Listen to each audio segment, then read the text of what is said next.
Charlotte Dornelas, depuis quelques jours, une interview d'un journaliste qui va sortir un livre sur le drame de Crépol attire particulièrement l'attention en raison d'une histoire d'un PV caché qui relancerait la thèse d'un crime raciste. De quoi s'agit-il exactement ?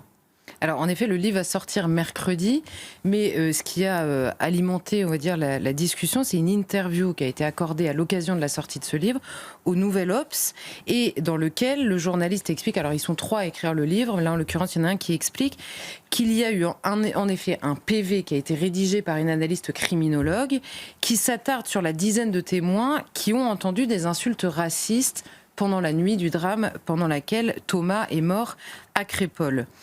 Et le journaliste de nous dire, dans cette interview, qu'il a été classé avec les notifications de garde à vue que personne ne consulte jamais. Pour vous donner une idée, simplement, le procureur avait félicité les gendarmes quelques jours après le drame parce qu'ils avaient auditionné énormément de gens en très peu de temps et qu'ils avaient eu le temps de rédiger plus d'1 millier de PV.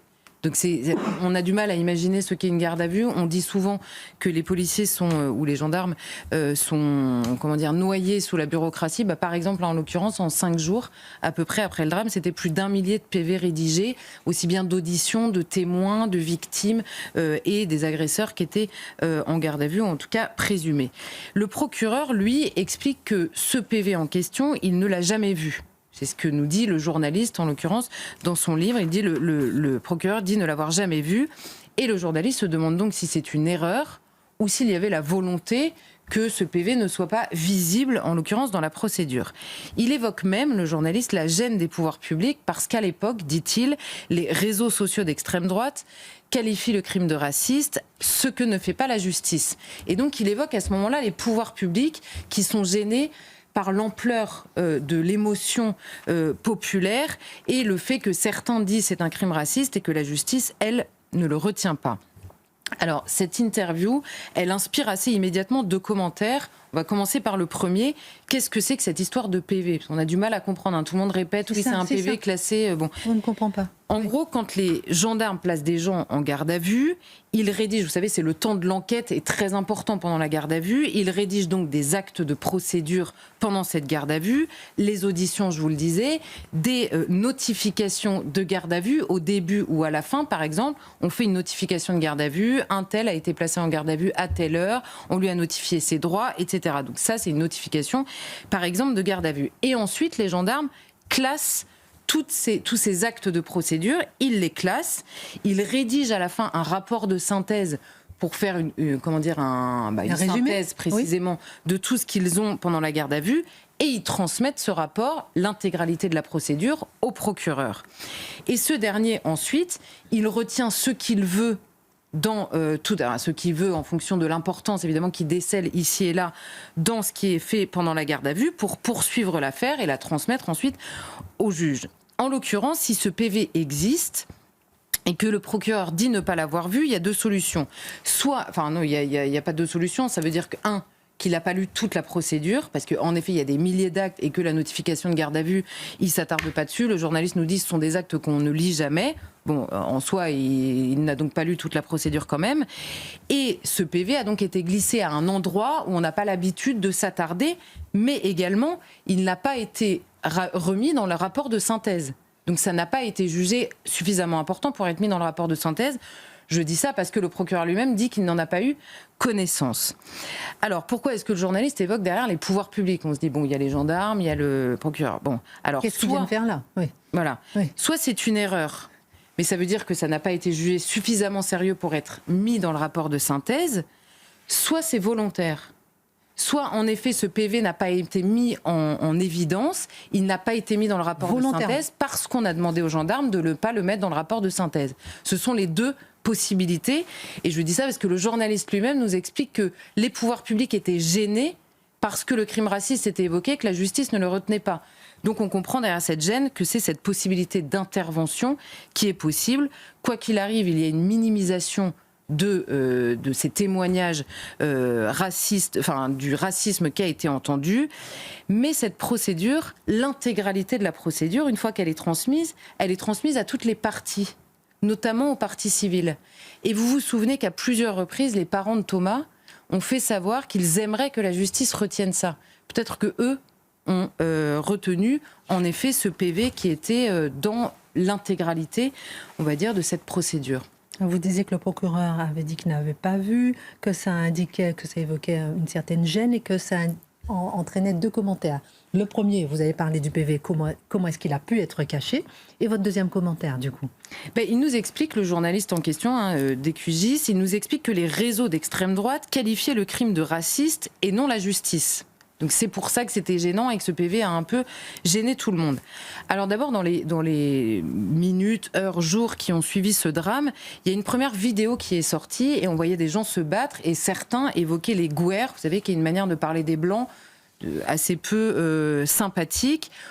On peut s'entendre assez calmement pour noter que l'inverse, une vidéo inverse avec l'émotion qu'il y avait autour du drame de Crépol, aurait retenu un peu plus l'attention médiatique et politique. Là, c'est passé sans que personne ne s'y attarde. Ensuite, dans la presse, on a un témoin qui avait affirmé quelques jours après « on est là pour planter du blanc ». C'était dans le Dauphiné, localement, qui dit « on a entendu des gens dire « on est là pour planter du blanc ». Encore une fois, c'est un témoignage qui probablement aurait trouvé plus de micros s'il avait été question d'un racisme différent, adressé à d'autres personnes. Je pense qu'on peut s'entendre également là-dessus. Mais c'est surtout la communication du procureur lui-même qui a permis de connaître cette réalité. Nous sommes quelques jours après le drame et le procureur rédige un communiqué. Vous vous souvenez, ça avait fait scandale d'ailleurs, enfin scandale polémique en tout cas, le procureur n'avait pas donné de conférence de presse. Il est vrai qu'il y avait une gêne de manière générale, c'est indiscutable. Le procureur avait fait un communiqué dans lequel il saluait justement le travail des enquêteurs qui avaient réalisé 140 auditions de 103 personnes témoins ou victimes, en plus du reste. Et sur les 104 personnes auditionnées, nous disait le procureur lui-même, 9 témoins ou victimes ont affirmé avoir entendu des propos hostiles aux Blancs. Le procureur lui-même l'écrit ce jour-là. C'est donc le procureur qui rend public le fait qu'il existe 9 témoignages, c'est pas rien 9 témoignages, de l'existence de ce racisme, et c'est pas un délire né sur les réseaux sociaux d'extrême droite.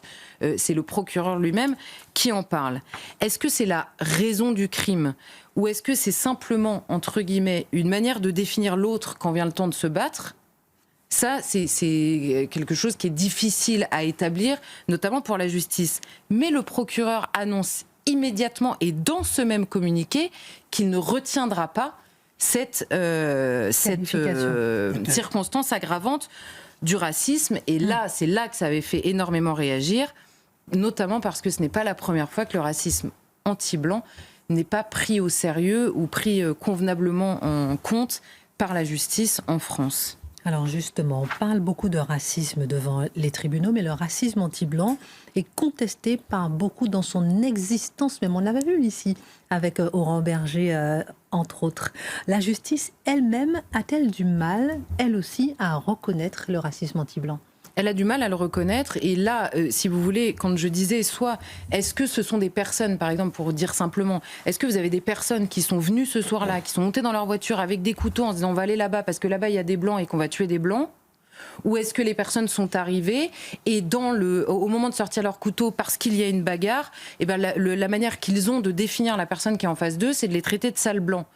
C'est 2 situations différentes, mais je vais vous citer ce que dit la loi. La loi, donc devant les tribunaux, normalement, c'est un petit peu important. Oui. La loi du 3 février 2003, elle explique que ces insultes constituent une circonstance aggravante dès lors qu'une infraction commise est accompagnée de tels propos. Elle retient donc, la loi, comme circonstance aggravante à une infraction, le fait qu'elle soit précédée, ouvrez les guillemets, précédée, accompagnée ou suivie d'actes ou de propos racistes. Donc qu'elle soit la raison du passage à l'acte ou non. Donc ça n'est pas ça qui est examiné à ce moment-là. Donc quand vous avez 9 témoignages, que vous avez une vidéo, en l'occurrence, qui montre des gens en train de traiter les autres de sales gouers, la justice aurait pu déjà le retenir. Et c'est la raison pour laquelle le député Thibault Monnier, qui est le député de la circonscription de Crépol, a interpellé Gérald Darmanin sur ce point, alors qu'il n'était pas ministre de la Justice à l'époque, mais qu'il l'est aujourd'hui, et qui a évoqué notamment un papier du Figaro qui avait été écrit à l'époque, sur le fait que la justice en France a du mal à retenir cette qualification de racisme anti-blanc. Alors, il y a plusieurs exemples qui existent en 2010, et c'est des exemples importants parce que vous allez voir l'évolution. Parce que ça peut encore évoluer, hein, les faits peuvent être requalifiés Bien encore sûr. Dans le drame de Crépol. En 2010, vous avez une agression sur le quai du RER. La personne est traitée de sale blanc, sale français. En première instance, la circonstance aggravante est rejetée. Elle est retenue par la cour d'appel et la peine est aggravée. Donc vous voyez bien, c'est pas un délire des réseaux sociaux d'extrême droite. Entre la première instance et la cour d'appel, il y a un changement du regard de la justice. 2014, un sexagénaire, il est traité de sale français, sale blanc, rien en première instance, peine aggravée en appel. Et évidemment, l'article s'attarde longuement sur la guerre qu'il y avait eu en 2005. Il y avait eu des manifestations contre la loi Fillon. Des lycéens étaient sortis dans la rue. Il y avait eu une sorte de raid de jeunes de banlieue qui étaient venus agresser des lycéens. Et il y avait un article du Monde, le journal Le Monde, à l'époque, qui était sorti et qui évoquait le spectre des violences anti-blancs et qui faisait témoigner des jeunes qui avaient agressé les lycéens et qui disaient clairement qu'ils étaient venus agresser des blancs pour X raisons et ils développaient leurs préjugés, alors là, très facilement. Une tribune avait été publiée d'intellectuels pour s'émouvoir de ce racisme anti-blanc. C'est la tribune qui avait fait scandale auprès de toutes les associations antiracistes. Et il y a un des militants antiracistes qui reconnaissait dans ces mots qu'ils étaient bien venus casser du blanc, ouvrez les guillemets, mais il jugeait irresponsable de la part des signataires d'alimenter la thèse d'un affrontement ethnique. Je ne sais pas comment il passait de l'un à l'autre. Bon. Et donc on revient, même dans la prise en compte par la justice, à cette idée que le racisme anti-blanc ne peut pas exister, qu'il peut y avoir des insultes ici et là, mais que le racisme n'est que le fait des blancs vis-à-vis des autres. Là, en l'occurrence, à Crépol, certains, l'un en est mort et d'autres ont été blessés. Et plusieurs, évidemment, traumatisés à vie. Qu'est-ce qui va se passer maintenant à propos de ce PV caché ? Le PV, en l'occurrence... Pardon, question subsidiaire. Non, mais le PV, il existe dans la procédure de toute façon. Donc la question, c'est est-ce que la justice, dans le courant, et jusque devant le tribunal, elle peut le faire, est-ce que les faits vont être requalifiés ou non ? Mais en l'occurrence, PV ou pas PV, le procureur lui-même l'avait évoqué, donc il connaissait l'existence au moins de ces témoignages.